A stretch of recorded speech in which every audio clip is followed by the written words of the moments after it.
स्वागत है दोस्तों आप सब लोग का एक और न्यू ब्रांड वीडियो के अंदर में। इस वीडियो के अंदर हम कंप्लीट करने वाले हैं पूरा का पूरा हिंदी व्याकरण, पूरे जितने भी यहाँ पास मोस्ट इंपॉर्टेंट क्वेश्चन हो सकते हैं, जितने भी मोस्ट इंपॉर्टेंट यहाँ पास टॉपिक हो सकते हैं, सभी के सभी हम सॉल्व करने वाले बहुत ही अच्छे टिप्स के साथ। चलो यहाँ पास वीडियो शुरू कर लेते हैं। पूरा वन शॉट में हम यहाँ पास कंप्लीट करेंगे हिंदी व्याकरण को। सबसे पहले मैं आपको कुछ इंपॉर्टेंट टॉपिक्स बता देता हूँ जो कि एग्जाम में पूछे जा सकते हैं। सबसे पहले आपको पूछा जा सकता है अलंकार क्या है, छंद क्या है, इसके प्रकार पूछे जा सकते हैं, मुहारे पूछे जा सकते हैं, बीम और रस भी बहुत ज्यादा इंपॉर्टेंट है। इसके अलावा भी बहुत सारे ऐसे टॉपिक्स हैं जिसके क्वेश्चन आपको बोर्ड एग्जाम में देखने के लिए मिल सकते हैं। सभी के सभी हम यहाँ पास प्रैक्टिस करने वाले हैं, क्वेश्चन की प्रैक्टिस करने वाले हैं। कुछ टिप्स एंड ट्रिक बताऊंगा जिससे आप जो क्वेश्चन है वो आराम से बना पाएंगे। एंड मैं आपको पहले यहाँ पास बता देता हूँ हमारे सिलेबस में ओनली इतने ही टॉपिक नहीं, इसके अलावा भी बहुत सारे टॉपिक्स हैं जो कि हमें नहीं पढ़ना है। आपको ये पता होगा कि 2070 के पहले ग्रामर आया करता था एंड अब 2026 से ग्रामर आना स्टार्ट हुआ है, तो बीच में 5 से 6 साल का गेप है। इस गेप में हुआ ये है कि स्टूडेंट जो है और साथ ही टीचर है, इन्हें ये नहीं पता चल रहा है कि कौन से टॉपिक्स के क्वेश्चन आ सकते हैं।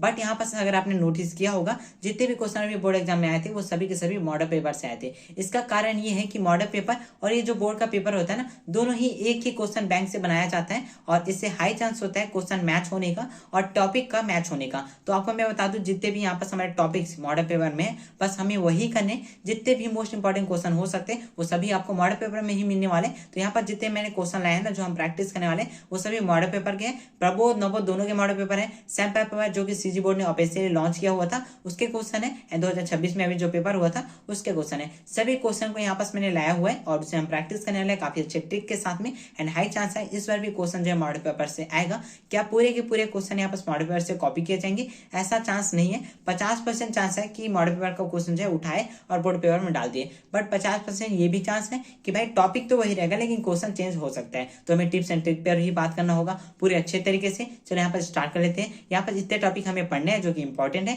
सबसे पहले मैं आपको ये भी बता देता हूँ कितने मार्क्स के आपको मिलेंगे। ग्रामर, तो ग्रामर आपको मिलेंगे पूरे 8 मार्क्स के। इसे 2 पार्ट में डिवाइड किया गया है। जैसे कि आप लोग देख सकते हो 1 मार्क्स के आपको मिलेंगे 2 क्वेश्चन, 2 मार्क्स के आपको मिलने वाले हैं यहाँ पास 3 क्वेश्चन, जो कि काफी ज्यादा अच्छी बात है ताकि हमारे जो 8 मार्क्स है बहुत ही अच्छे तरीके हो जाए। ये 1 मार्क्स एंड 2 मार्क्स ये आपको कैसे लिखना है वो भी आपको पहले ही बता देता हूँ। देन उसके बाद हम यहाँ पास क्वेश्चन की प्रैक्टिस करेंगे।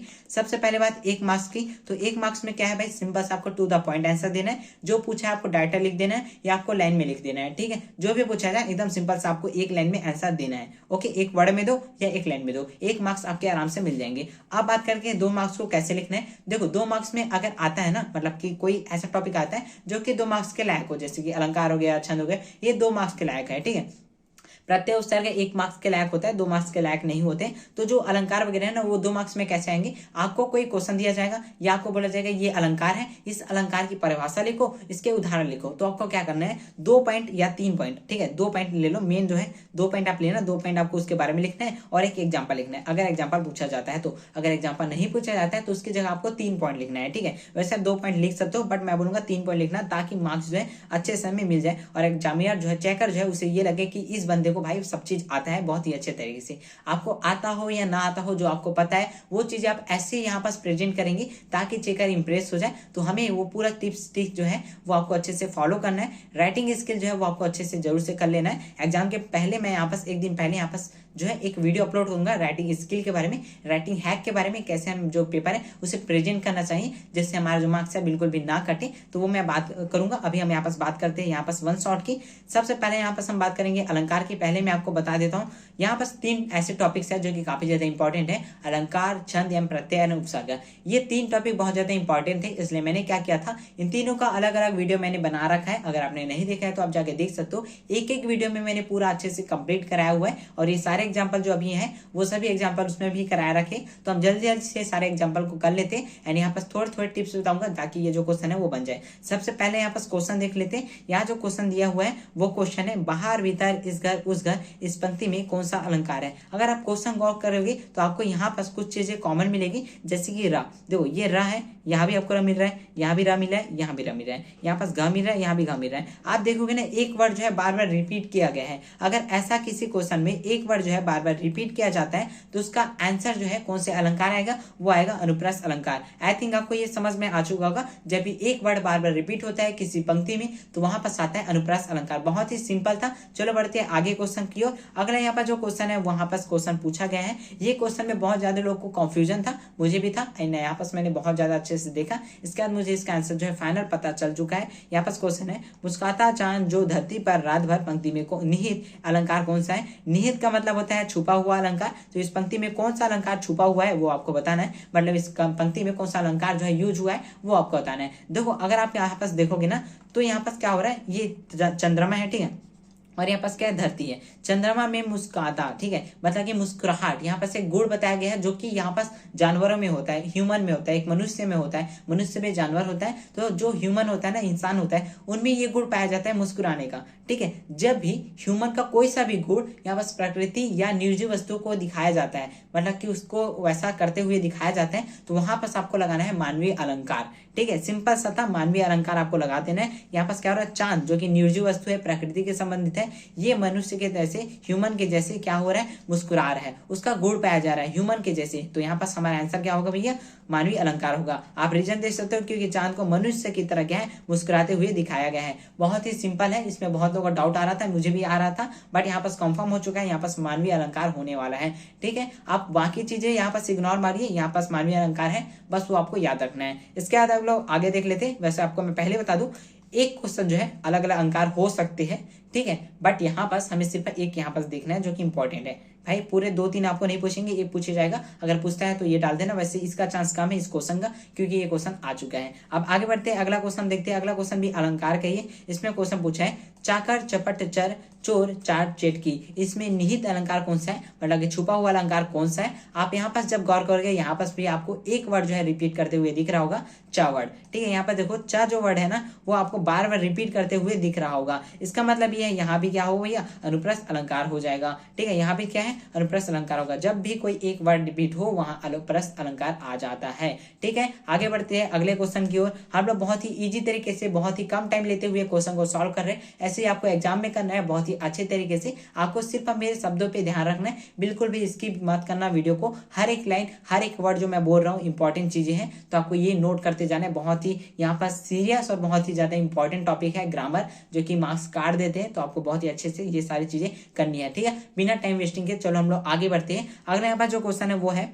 बहुत काली सिर जरा सी लाल केसर से की गई, यहाँ बस धुल गई हो, ठीक है। पंक्ति में कौन सा अलंकार है, आपको ये पूछा है। ये जो पंक्ति आप पढ़ते हो ना, तो आप इस पंक्ति में ध्यान दोगे तो यहाँ पर क्या है, संभावना व्यक्त की गई है, ठीक है, संभावना जो है व्यक्त की गई है। जब भी ऐसा क्वेश्चन आता है जिसमें संभावना व्यक्त की हुई गई है, मतलब ऐसा हो सकता है, ठीक है, वो संभावना होता है कि ऐसा हो सकता है। जैसे मैं यहाँ पर फुल मार्क्स ला सकता हूँ, ये संभावना है, ठीक है। ये हो सकता है मैं फेल हो सकता हूँ, ये भी संभावना है। मैं टॉप कर सकता हूँ, ये भी संभावना है। जहां पर संभावना हो वहां पर आपका जो अलंकार होगा वो होगा उत्प्रेक्ष अलंकार, ठीक है। उत्प्रेक्ष जो अलंकार है वो संभावना व्यक्त करता है, वहां पर क्या आ जाएगा, उत्प्रेक्ष अलंकार आएगा। बहुत ही सिंपल था। चलो आगे बढ़ते हैं अगले क्वेश्चन की ओर। अगला ये जो क्वेश्चन है वो क्वेश्चन यहाँ पर दिया हुआ है, अलंकार का ही टॉपिक है। यहाँ पर से रूपक अलंकार को परिभाषित कीजिए एंड उदाहरण भी लिखना है। देखो ये आपको 2 मार्क्स मिलेगा, तो सबसे पहले आपको क्या पॉइंट में यहाँ पर आंसर जो है वो बनाना है। पॉइंट में कैसे बनाओगे, आपको 2 पॉइंट लिख लेना है रूपक के बारे में, रूपक अलंकार क्या होता है, उसका आपको एक एग्जाम्पल दे देना है, 2 मार्क्स आपको आराम से मिल जाएंगे,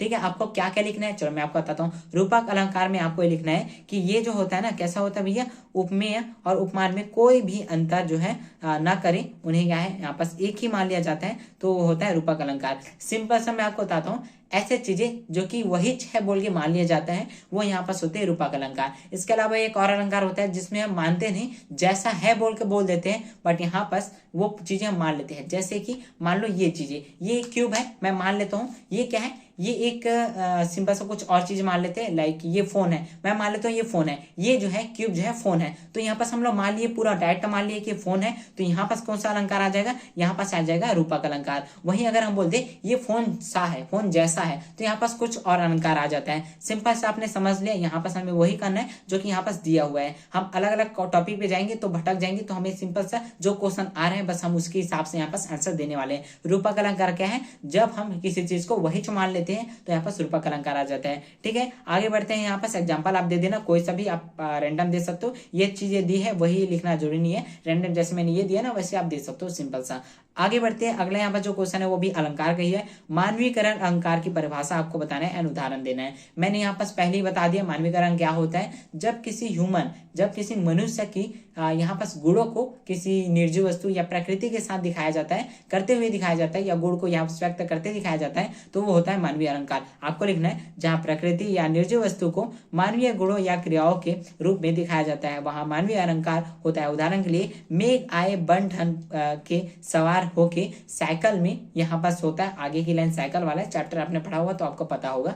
तो यहाँ पास क्या हो रहा है, ये जो मेघ है, ठीक है, ठीक है, ये मेघ है मतलब ये बादल होता है, ये जो है यह क्या बन ठन के आ रहा है, तैयार होके आ रहा है। यहाँ पास देखोगे तो ह्यूमन जैसे, मनुष्य जैसे तैयार होके आता है ना, वैसे इसको दिखाया गया है। तो यहाँ पास क्या है, वो चीजों को व्यक्त की है, गुणों को व्यक्त की गई है, तो यहाँ पास मानवीय अलंकार होता है। तो आपको सिंपल से ये जो है एग्जाम्पल है और ये जो परिभाषा है वो आपको याद कर लेना है। इसके बाद अगला क्वेश्चन बढ़ जाते हैं। आगे का जो क्वेश्चन है वो है छंद, ठीक है। अब अगला टॉपिक आ चुका है छंद, ये भी काफी ज्यादा इंपॉर्टेंट है। एंड हमें क्वेश्चन जो पूछा गया है वो है संज्ञा छंद की परिभाषा आपको देनी है उदाहरण सहित। क्या होता है संज्ञा छंद, इसके ऊपर मैंने पहले डिटेल में बात की हुई है, वो जाके आप लोग देख सकते हैं। वैसे यहाँ पास मैं आपको बताऊं संज्ञा छंद क्या होता है। संज्ञा जो छंद है ना वो एक वर्णिक छंद होता है। क्या होती है, वर्णिक छंद होती है। अब ये वर्णिक छंद क्या होता है भाई, तो देखो जैसे मैं आपको पहले ही डिटेल वीडियो में बताया था, जो छंद होते हैं 3 प्रकार के होते हैं, मात्य छंद, वर्णीय छंद और एक होता है मुक्त छंद। ये जो है ना सेकंड हमारा पार्ट होता है, सेकंड प्रकार होता है छंद का। तो यहाँ पास आपको ये बता देना है कि ये जो है वर्णिक जो छंद है उसका प्रकार होता है कौन, संज्ञा छंद। सेकंड आपको पॉइंट बना लेना है, इसमें क्या होता है प्रत्येक पंक्ति, इसमें 4 पंक्तियां होती है, मुख्य रूप से 4 पंक्तियां होती है, जिसमें जो प्रत्येक पंक्ति होती है ना उसमें आपको 22 से 16 वर्ड मतलब की शब्द मतलब की मात्राएं देखने को मिलने वाली है, ठीक है। उदाहरण जो है आपको ये दे देना है, शेष, गणेश, महेश, दिनेश, सुरेश, सुरेशु, जाही, निरंतर, गौ। तो ये एग्जांपल आप दे सकते हो। इसके अलावा भी बहुत सारे एग्जांपल है जो कि इजी होते हैं, वो आपको देना है जो कि इजी हो, ठीक है। गलती बिल्कुल भी नहीं करनी है, मात्रा वांता मिस्टेक होता है तो आपको कठिन जो वर्ड है वो यूज नहीं करना है, सिंपल वर्ड यूज कीजिए, काफी अच्छे से हो जाएगा। तो आपको सिंपल से संज्ञा छंद क्या होगा समझ में आ चुका होगा। अगर नहीं आया तो मैं पहले बता देता हूँ, डिटेल लेक्चर है भाई इनके लिए, काफी अच्छे से मैंने उन्हें बताया हुआ है, आप जाके देख सकते हो। वैसे आई थिंक ये समझ में आ चुका होगा, इसमें समझाने की नहीं है, आपको बस ये चीजें याद करनी है, हर एक लाइन और पॉइंट बना के आपको लिख देना है। अगला क्वेश्चन बढ़ते हैं। अगला यहाँ पर छंद पूछा है, कवित्व छंद किसे कहते हैं। ये भी एक प्रकार कैसा होता है, वर्णिक छंद होता है। ये भी जो सेकंड छंद होता है ना उसका प्रकार के अंदर में और भी प्रकार होते हैं, वो होते हैं क्या है, कवित्व छंद होते हैं। इसमें होता है, इसमें भी 4 पंक्तियां होती है, 4 लाइनें होती है। एग्जांपल में 4 लाइन आप लिख सकते हो, 1 लाइन 2 लाइन का भी एग्जांपल दे सकते हो। मेनली यहाँ पर 4 लाइन का एग्जांपल होता है, 4 लाइन होती है। उस 4 लाइन में प्रत्येक जो लाइन होती है ना उसमें आपको यहाँ पास लगभग 31 शब्द देखने को मिलने वाले हैं। साथ ही 16 से 15 वर्ण जो है उसमें यति आपको मिलेगी, मतलब 16 से 15 जो वर्ड है ना, मतलब शब्द है, उसके बीच में आपको यति मिलेगी। अब यति कौन सी बला है, तो यति होती है विराम, जहां पास हम लोग थोड़ा सा रुकते हैं, विश्राम करते हैं बोलने के टाइम में, वो होती है यति। साथ ही इसके अंत में लास्ट जो शब्द होगा ना वहां पास आपको मिलेगा गुरु। अब एक भाई ने कमेंट किया था, मतलब कि भाई है बहन है मुझे नहीं पता, मैंने उस वीडियो में बोला था कि जो बड़ी की मात्रा है, सॉरी छोटी की मात्रा है, वहां पास होता है गुरु। और मुझे यहाँ पर जहां से मैंने पढ़ा हुआ था, ये इसमें पढ़ता हूँ और बहुत सारे बुक्स वगैरह से पढ़ता हूँ, तो वहां पास मुझे वो चीजें मिली थी। बट जब भाई या बहन है उन्होंने मुझे कमेंट किया तो मैंने थोड़ा सा चेक किया, तब मुझे पता चला कि भाई छोटी की मात्रा भी हो सकती है, बड़ी भी हो सकती है। मैंने उतने डीप में जाके उसे एनालिस नहीं किया है, मैंने ओनली ये टॉपिक है वो सभी एनालिस किया एंड क्वेश्चन एनालिस किया है, क्योंकि भाई अलग अलग एकदम ही क्वेश्चन नहीं आएगा हाई लेवल का, नॉर्मल क्वेश्चन आएगा, पहली बार आ रहा है समझ सकते हो हमारे बोर्ड में, तो ये चीजें नॉर्मल आएगी, तो ज्यादा हेडेक नहीं लेना इस चीज के लिए। आगे बढ़ते हैं हम अगले क्वेश्चन की ओर। अगला क्वेश्चन है, बादर राग कविता किस छंद में लिखी गई है, उस छंद की परिभाषा आपको लिखनी है। देखो बादर राग जो छंद है ना, वो मतलब बादर राग जो चैप्टर है ना वो लिखा गया है मुक्त छंद में। एंड मैं आपको एक और इंपॉर्टेंट चीज बता देता हूँ, हमारे सिलेबस में जितने भी यहाँ पास काव्य है, ठीक है, एंड गद्य भी बोल सकते हो, वो सभी के सभी 90 से 95% जो है चैप्टर्स हैं वो सभी के सभी मुक्त छंद में लिखा गया है। अगर आपको बादर राग की जगह में कोई और चैप्टर दे दिया जाता है इसमें कौन सा छंद है, उसमें भी मुक्त छंद होगा, हाई चांस है मुक्त छंद होने का, तो आपको वो लगा देना है।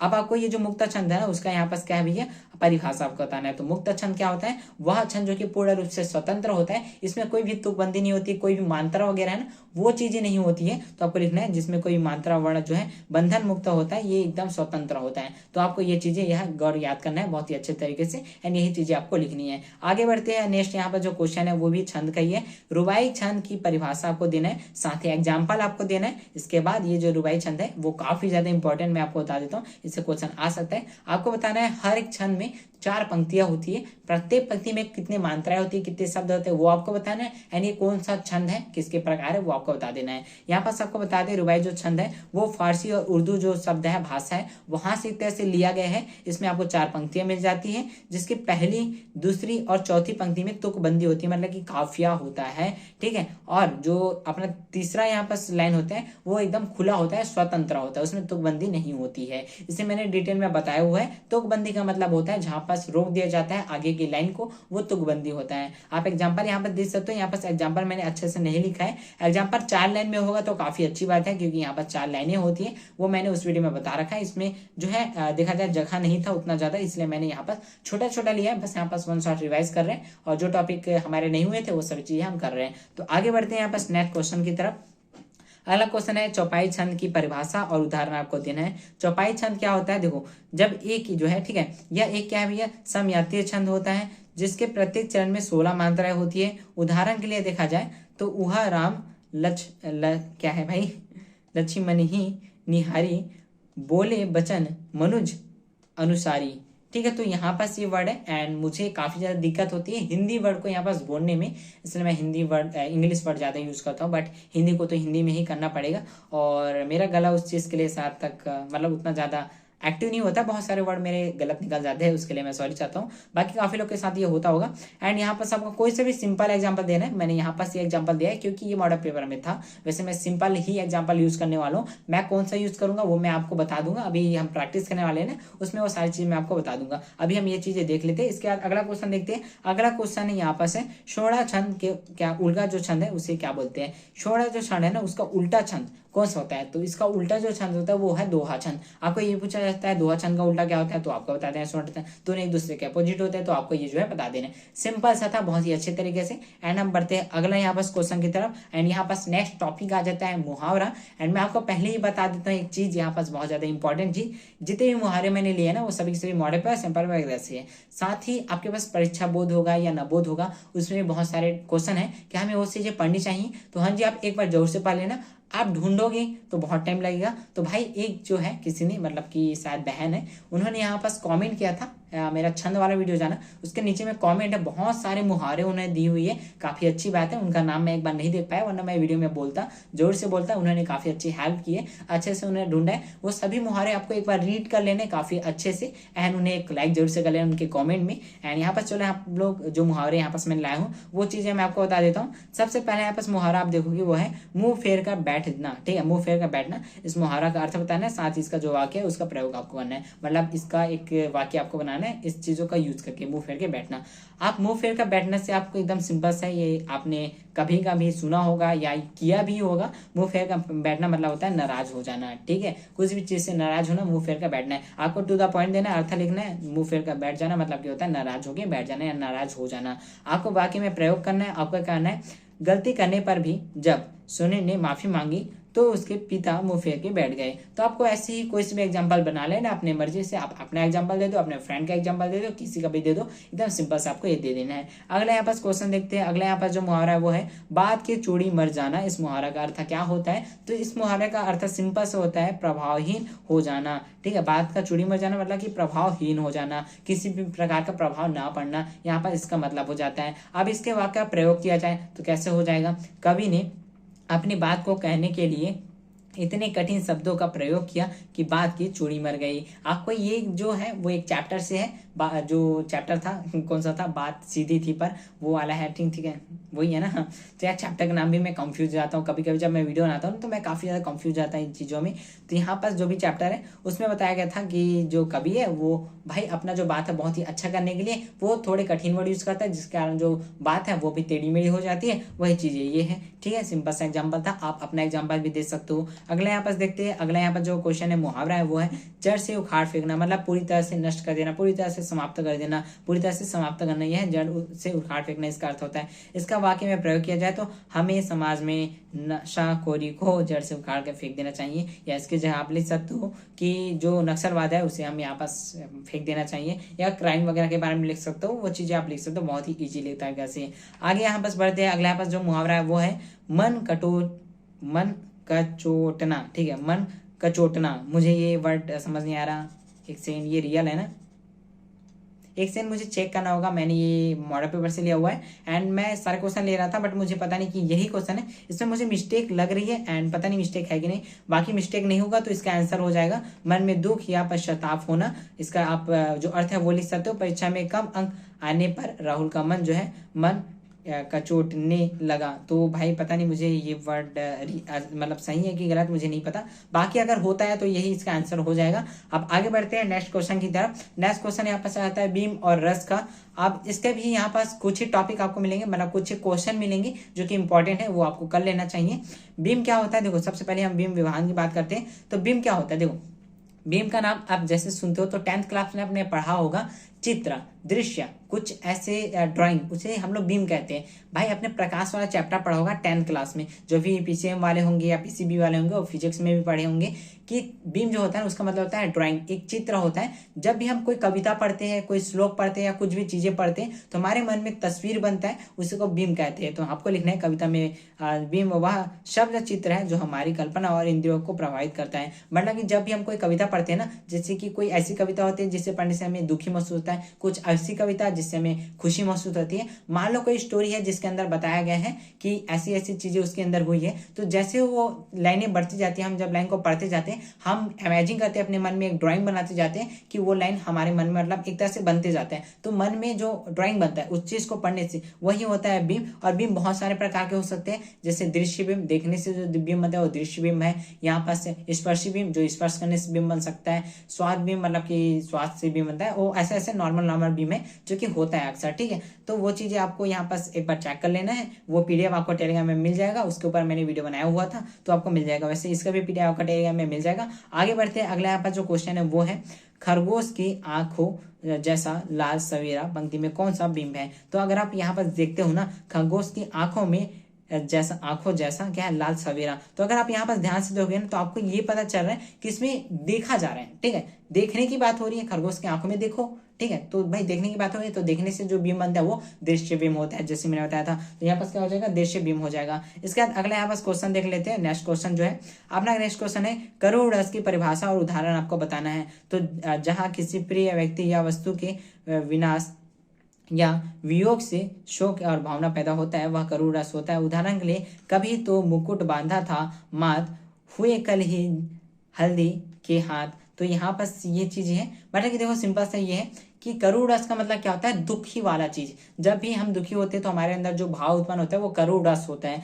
तो ये जो दुखी वाला जो रस होता है ना वो करुण रस होता है। यहाँ पर जो एग्जांपल है उसका मतलब आप समझ सकते हो कि क्या है, कल ही हल्दी के हाथ मतलब कि शादी हुई थी एक तरह से यहाँ पर से, और अभी तो मुकुट बांधा था माथ, मतलब कि मुकुट जो है अभी बंधा था, मतलब कि एक तरह से ऐसा है कल ही शादी हुआ था और शायद डेथ हो गया था, ऐसा कुछ हो सकता है। बाकी करुण रस का मतलब आप समझ सकते हो किसी चीज से छूट जाना, पीछा छूट जाना, मतलब किसी चीज से अलग हो जाना। तो जो दुखी की भावना आती है फेल हो जाने से या फिर आपकी मंजिल नहीं मिलती है तो दुखी भावना होती है, जो मन में आता है दुख का भावना, उसमें करुण रस आता है। तो करुण रस सिंपल सा था, आपने समझ लिया। अब आगे बढ़ते हैं। नेक्स्ट यहाँ पर जो क्वेश्चन है वो है पुस्तकालय और क्षमता में मूल शब्द और प्रत्यय यहाँ पर बताना है। मूल शब्द क्या होता है, एक्चुअल जो मेन शब्द होता है उसे मूल शब्द कहते हैं। प्रत्यय क्या होता है, जो कि पीछे जुड़ता है, मूल शब्द के पीछे जुड़ने वाला प्रत्यय होता है, और मूल शब्द के आगे जुड़ने वाला होता है उपसर्ग। यहाँ पास मूल शब्द देखना है, अगर आप देखोगे ध्यान से तो पुस्तक में, आप पुस्तकालय में आपको मूल शब्द मिलेगा पुस्तक, और पुस्तक के पीछे में जो जुड़ा है वो होता है प्रत्यय। प्रत्यय कौन सा है, यहाँ पास आला आया जाएगा। तो आप देख सकते हो मूल शब्द कौन सा भैया, पुस्तक है, और यहाँ पास जो आला है वही क्या है भैया, प्रत्यय है। इसके अगला यहाँ पास क्वेश्चन है समता। क्षमता का भी यहाँ पास बताना है। तो आप देखोगे शम जो है ना यहाँ पास मूल शब्द है और जो ता है वो प्रत्यय है। सिंपल सा था, बहुत ही अच्छे से। अगर आपको समझ में नहीं आ रहा है इसके ऊपर भी मैंने डिटेल में बताया हुआ है और बहुत सिंपल सा आपको समझ में आ चुका होगा। आगे बढ़ते हैं नेक्स्ट क्वेश्चन की तरफ। नेक्स्ट क्वेश्चन जो है वो है उपलाम्ब और हिल्लो शब्द का अर्थ आपको बताना है। उपलाम्ब का अर्थ होता है कि यहाँ पर कुछ चीजें गलती हो जानी, शिकायत आना। जैसे आपको पता है कि भाई जब वही कोई स्कूल वगैरह तो उसमें स्टूडेंट जो है गलती करते हैं तो शिकायत आ जाती है, वही चीज यहाँ पास क्या होती है, उपलाम्ब होती है। मतलब कि शिकायत आना या कि उलझन हो जाना या फिर कोई गलती हो जाना, यहाँ पास आता है उपलाम्ब। यहाँ पास अगर देखा जाए हिल्लोल शब्द क्या होता है, हिल्लोल शब्द का मतलब होता है लहर। कोई चीजें लहर की तरफ जो होती है ना वो होती है लहर, वेव जो होती है उसे यहाँ पास कहते हैं हिल्लोल शब्द का यहाँ पास मीनिंग है। तो आपको अगर ये एक एक करके पूछा जाता है थोड़ा सा एक्सप्लेन कर देना बहुत ही ईजी तरीके से। अब बढ़ते हैं अगले क्वेश्चन की ओर। ये हमारा सेकंड लास्ट क्वेश्चन होने वाला है। अगला यहाँ पर जो क्वेश्चन है वो है कवितावली किस काल की रचना है। तो कवितावली जो है भैया भक्ति काल की रचना है। ये एकदम सिंपल सा था, इसे आपको याद करना है, रटना है, जो भी समझो वो आपको करना है, समझने वाला ये है नहीं, ठीक है। कवितावली कौन सी काल की रचना है, तो भक्ति काल की यहाँ पर रचना है, ठीक है। अब आगे क्वेश्चन जो कि लास्ट क्वेश्चन है, निपात अव्यय किसे कहते हैं। तो निपात अव्यय क्या होता है, जब भी कोई लाइन है, जब भी कोई काव्य है, उसमें किसी एक शब्द में हम जोड़ दे के बोलते हैं, तो वहां पर जिसमें जोड़ देते हैं ना वो होता है निपात अव्यय। एग्जाम्पल के लिए यहाँ पर पहले परिभाषा देखते हैं, फिर एग्जाम्पल देखते हैं।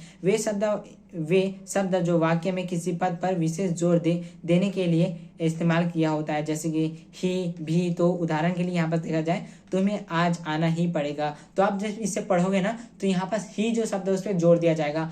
तुम्हें आज आना ही होगा, तुम्हें आज आना ही होगा, तुम आज करोगे ही, ठीक है। तो यार यहाँ पास है तुम हार नहीं मान सकते। तो जो छोटा छोटा वर्ड है जिसमें जोर दिया जा रहा है, ठीक है, जहां पर किसी लाइन या काव्य में एक वर्ड पे जोर दिया जाता है वो यहाँ पर निपात अव्यय होता है। आई थिंक आपको समझ में आ चुका हो। जितने भी इंपॉर्टेंट यहाँ पर क्वेश्चन थे सभी के सभी मैंने यहाँ पर लाए हुए थे, सभी हमने यहाँ पर सॉल्व किए हुए। इतने ही यहाँ पर इंपॉर्टेंट है, आपको ये करने हैं। साथ ही जितने मैंने टिप्स बताए वो सभी टिप्स आपको फॉलो करने एग्जाम के अंदर में। अगर यही क्वेश्चन आता है तो काफी अच्छी बात है, अगर ये क्वेश्चन नहीं आता है तो वो टिप्स जो मैंने बताए हैं वो सभी टिप्स यूज करना और ये सारे क्वेश्चन आराम से आप बना सकते हो। आई थिंक आपको वीडियो पसंद आई होगी, अगर आई है तो वीडियो को लाइक एंड चैनल को सब्सक्राइब जरूर से कर लेना। मिलते हैं नेक्स्ट वीडियो में। इसके बाद अब कोई सा भी वीडियो नहीं आने वाला है। हमारे 80 और 80 के लिए यहाँ पास एक क्वेश्चन जो है छूट चुका है एंड उसके लिए मुझे भी पछतावा हो रहा है। क्वेश्चन नंबर 12 जिसमें आता है गद्य खंड के इंपॉर्टेंट क्वेश्चन आरोह भाग का, मैंने उसका वीडियो नहीं बनाया हुआ है क्योंकि अभी टाइम नहीं है भाई। 3 दिन बचे हैं हमारे एग्जाम को। अब बारी है क्वेश्चन प्रैक्टिस की।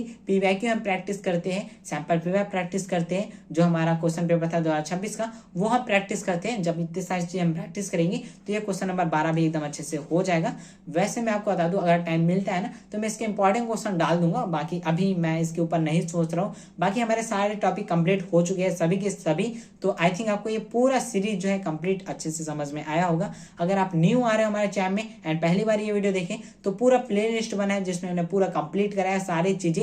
हिंदी के लिए आपको कहीं जाने की जरूरत नहीं है, सभी चीजें हमने कंप्लीट कराई हुई है। हाँ वीडियो में थोड़ी थोड़ी गलती हुई है मेरे से भी, क्योंकि मैं भी एक स्टूडेंट हूँ, मैं भी क्लास 12 का हूँ। सारी चीजें मुझे भी एकदम अच्छे से नहीं पता है, मैं थोड़ा सा पढ़ता हूँ उसके बाद मैं आपको बताऊँ ताकि मेरा भी रिविजन हो जाए। तो जहां भी गलती है उसके लिए मैं माफी चाहता हूँ एंड प्लीज इसे सुधार देना। एंड अगर आपको कोई भी और वीडियो में गलती मिलती है तो प्लीज मुझे कॉमेंट कर देना ताकि मुझे उस गलती के बारे में पता चले।